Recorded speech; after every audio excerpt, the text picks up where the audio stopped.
Kolkata lady doctor दूसरों की रक्षा करते करते सेवा करते करते वो खुद का रक्षा करना भूल गई। दरअसल Kolkata lady doctor rape murder case में बड़ा खुलासा अपडेट सामने आया है। मामले में मुख्य आरोपी और 6 अन्य लोग पॉलीग्राफी टेस्ट शनिवार को शुरू होगा। घटना की रात ड्यूटी पर मौजूद 4 डॉक्टर और एक सिविल वॉलंटियर भी शामिल है। दरअसल सीबीआई के अधिकारियों ने बताया कि सरकारी आरजी कर मेडिकल कॉलेज एवं अस्पताल में प्रशिक्षु डॉक्टर के कथित बलात्कार और हत्या के मामले में मुख्य आरोपी और 6 अन्य पर झूठ पकड़ने वाले परीक्षण शनिवार को शुरू हो गए। पॉलीग्राफी टेस्ट के दौरान व्यक्ति की ओर से सवालों के जवाब दिए जाते समय एक मशीन की मदद से उसकी शारीरिक प्रतिक्रियाओं को मापा जाता है और यह पता लगाया जाता है कि वह सच बोल रहा है या झूठ। अधिकारियों ने बताया कि मुख्य आरोपी संजय राय का पॉलीग्राफ टेस्ट उस जेल में ही किया जाएगा जहां वह बंद है, जबकि पूर्व प्राचार्य संदीप घोष घटना की रात ड्यूटी पर मौजूद 4 डॉक्टर और एक सिविल वॉलंटियर समेत 6 अन्य का पॉलीग्राफी एजेंसी का कार्यक्रम किया जाएगा। सीबीआई के अधिकारियों ने बताया कि दिल्ली के केंद्रीय फॉरेंसिक विज्ञान प्रयोगशाला के पॉलीग्राफ विशेषज्ञ एक दल कोलकाता पहुंच गया है। केंद्रीय अन्वेषण ब्यूरो ने गुरुवार को सुप्रीम कोर्ट से कहा था कि लोकल पुलिस ने ट्रेनी डॉक्टर से बलात्कार और उसकी हत्या के मामले को दबाने का प्रयास किया था और जब तक संघीय एजेंसी ने जांच अपने हाथ में ले ली तब तक अपराध स्थल से छेड़छाड़ की जा चुकी थी। हत्या की घटना के खिलाफ देश भर में व्यापक विरोध प्रदर्शन हो रहे हैं। दरअसल अदालत ने सीबीआई को मुख्य आरोपी और पूर्व प्राचार्य संदीप घोष के अलावा घटना से जुड़े 5 अन्य लोगों का भी पॉलीग्राफ टेस्ट करने की अनुमति दी है। इन 5 लोगों में से 4 डॉक्टर शामिल हैं जिन्होंने घटना वाले दिन मृतक डॉक्टर के साथ खाना खाया था और एक सिविल वॉलंटियर भी शामिल है। इस तरह मुख्य आरोपी समेत मामले में कुल 7 लोगों को पॉलीग्राफ टेस्ट हो रहा है। उधर अस्पताल के पूरे डिप्टी सुपरिटेंडेंट अख्तर अली की ओर से दायर एक याचिका में पूर्व प्राचार्य संदीप घोष पर वित्तीय अनियमितता और अनैतिक आचरण का आरोप लगाया था। उच्च न्यायालय ने सीबीआई को मामले की जांच सौंप दी है क्योंकि वह पहले से ही अस्पताल में एक प्रशिक्षु डॉक्टर के साथ बलात्कार और हत्या की जांच भी कर रही है। अदालत ने सीबीआई को जांच पर प्रगति रिपोर्ट 17 सितंबर को पेश करने के लिए 3 सप्ताह का समय लिया है। आरोपी को 6 सितंबर तक सीबीआई की निगरानी में भेजा। एक अलग घटनाक्रम की शिकायत कोर्ट ने शुक्रवार को आरजी कर मेडिकल कॉलेज और अस्पताल में स्नातकोत्तर प्रशिक्षु डॉक्टर के साथ बलात्कार और हत्या के मामले में मुख्य आरोपी संजय राय को 14 दिन की न्यायिक हिरासत में भेज दिया। उनकी हिरासत 6 सितंबर 2024 तक सीबीआई की निगरानी में रहेगी।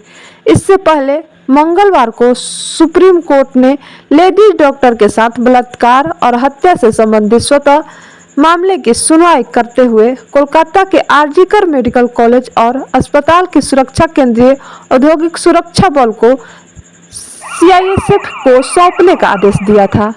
यह फैसला पश्चिम बंगाल में बढ़ते आंदोलन और विभिन्न विरोधों को प्रदर्शनों के बीच आया है।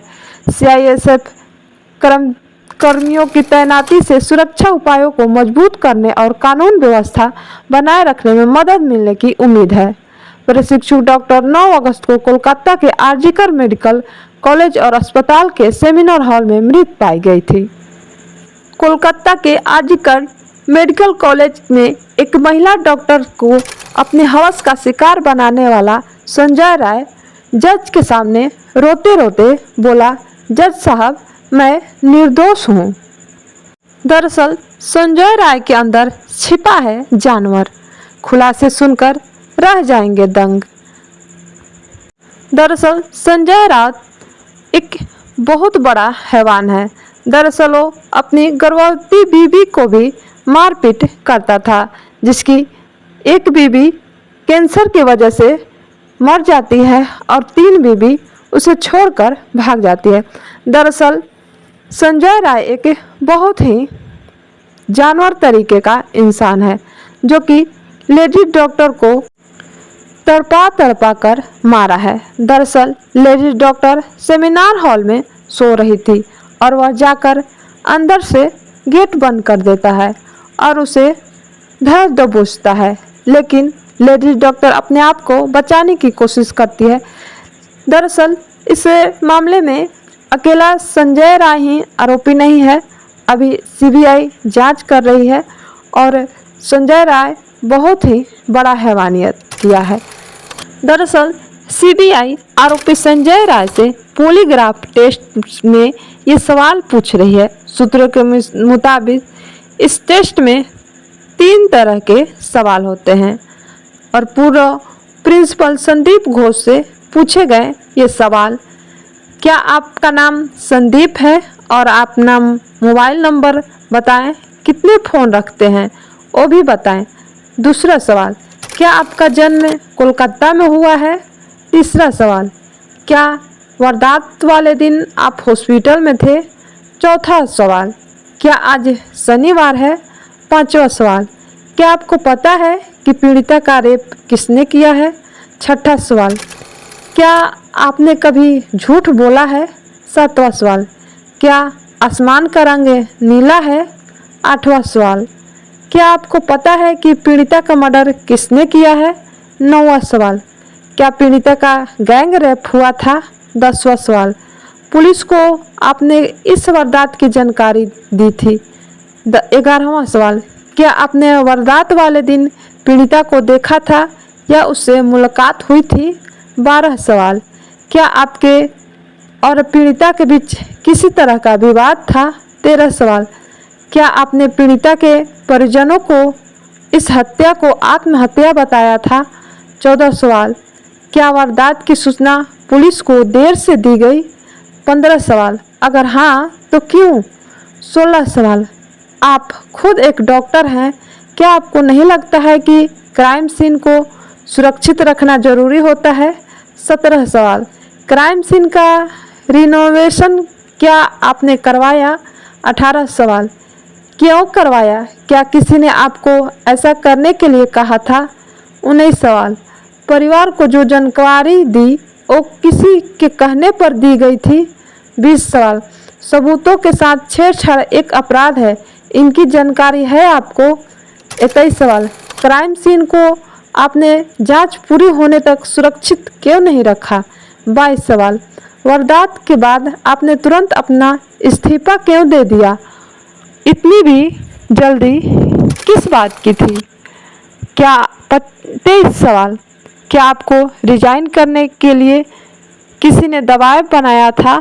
24 सवाल, आपको वारदात के बाद किस किस से बात की, वारदात की जानकारी फ़ोन पर किस किस को दी।